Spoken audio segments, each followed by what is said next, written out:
So what are you doing, Steve? Well, I am in the middle of puzzling through the numbers. I'm just beginning puzzling through the numbers of what it's going to take to build a set of casement sash that look like this. Okay, so it's like one of the first things I do is I'll sketch it out so that I have a rough idea of the proportions, and stuff like that. It kind of helps me solidify it in my mind, and I will start to figure in some of the facts that I know.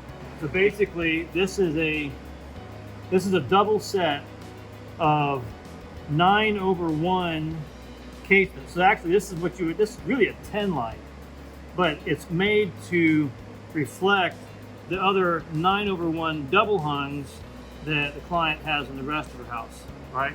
So that's what this is all about. And so, well, the first thing I got to figure out is how wide each one of these is supposed to be. I know how tall they are, and that's easy. They're supposed to be 48 inches high. Okay, so that's easy.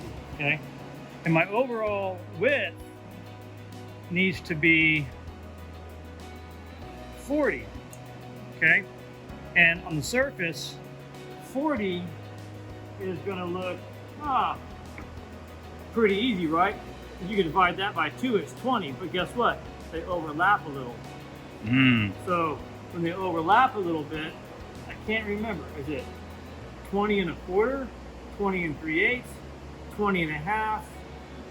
How do they overlap? And so that's what I'm going to figure out right now, and then that's going to help me figure out where to put my Munson divider. So I have to figure out where my holes go, okay? And so I'm going to figure out this one first. That's the hardest. Then I'm going to figure out this long side here. That's the second hardest, okay? So let's see what I got to do. So I'm going to cut this in half, and this is going to be the top rail. That's going to be the top rail for both my sashes. Contained in this board, one board is 2 pieces, okay? Here's what I'm going to do, okay? So I'm going to draw out the pieces that I know exist here, okay? So on the top here, this is going to be my stile. That's 2 inches, right? Then I'm going down to the other end of 40, okay? That's where my total width ends. So then I'm going to come back from there 2 inches, 38. The center is 20. These are going to overlap at an angle. Okay, so let me just kind of sketch that out on paper so you can see it. All right, I'll sketch down here. So what I'm doing is I found my length, right, and I found my stiles. This represents my stiles. These are 2 inches. Okay, and these blocks here represent the top view of that. See that? So that means I got to put the center mark in there somewhere like that, okay? So each one of these are 2. Now we're getting somewhere closer, right? Okay, but guess what? This line here is slanted. Okay? And that center line is still right in the middle of that slant there. So I've got that slant there, and you can see therefore that it extends beyond my slant on both windows. So like this one goes beyond my center mark a little bit on this side and beyond center on that side. Okay, that angle right there is about 5 degrees. So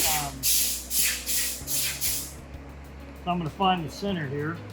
1/2 inch and 3/8 is 11/16.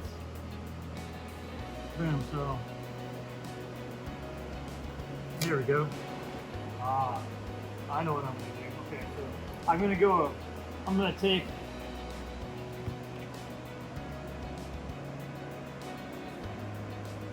this is one sash here, and this is the other sash here, okay? So I'm going to pencil this in.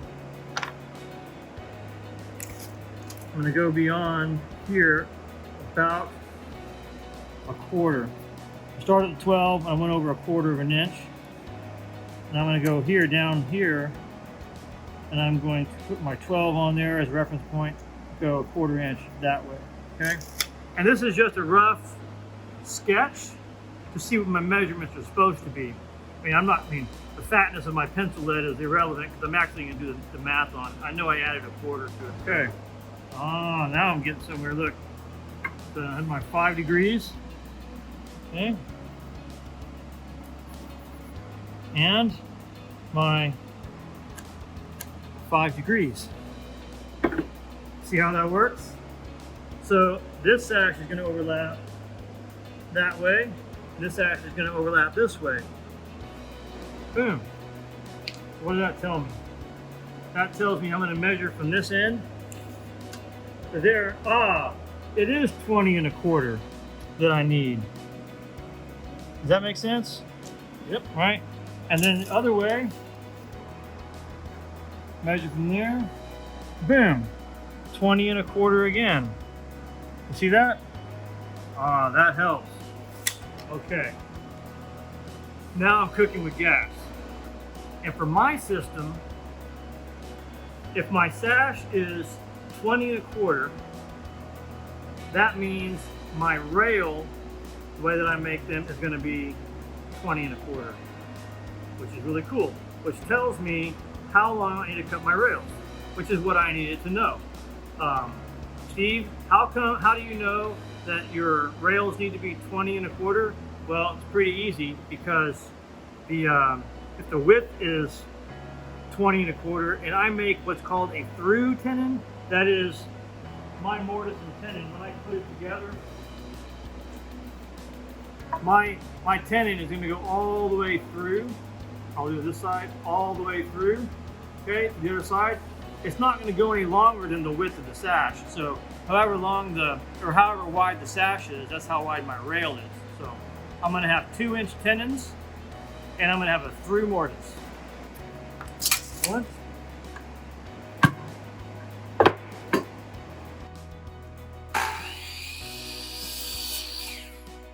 Here's my trick. Watch this. That pencil mark, that's my 20 1/4 line. Need 6 of these. 1, 2. There's that.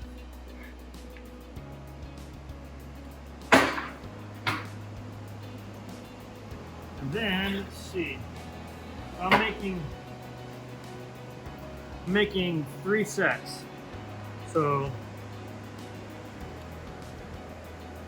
which means a set is 2, so I mean 6 pieces, 6 bottom rails, 1, 2, 3, 4, 5, 6, good. 6 top rails. So, then, look at this. I need 1, 2, okay. I need 6 of these guys, and then I have to decide how wide I'm going to make this. I think I'm going to make this 1 inch 3/8 if I've got it. Let's see. I need 6 of those.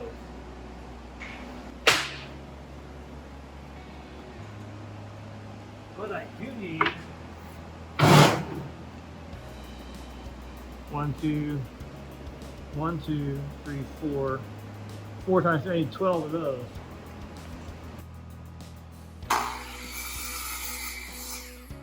What I like is I like to have a stop line here that I can go to every single time that's repeatable, because what I need is so say my length is 20 1/4.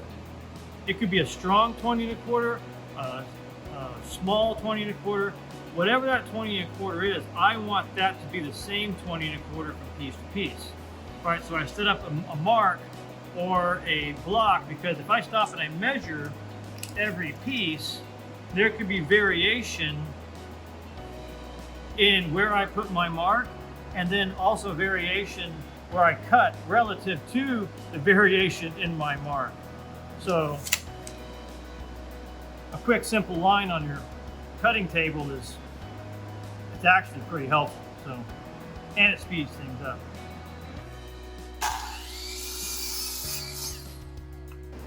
I want that to be 1 3/8.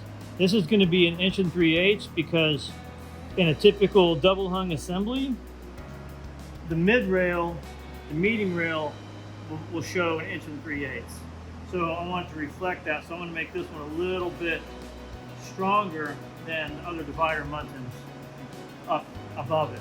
So, and not sure how many I can get out of here, but let's call it 1.5 inches. 1, 2, 3. I might get 4 of them out of here. So, and I need 6, right? So I'll cut 2 of these at 20 1/4.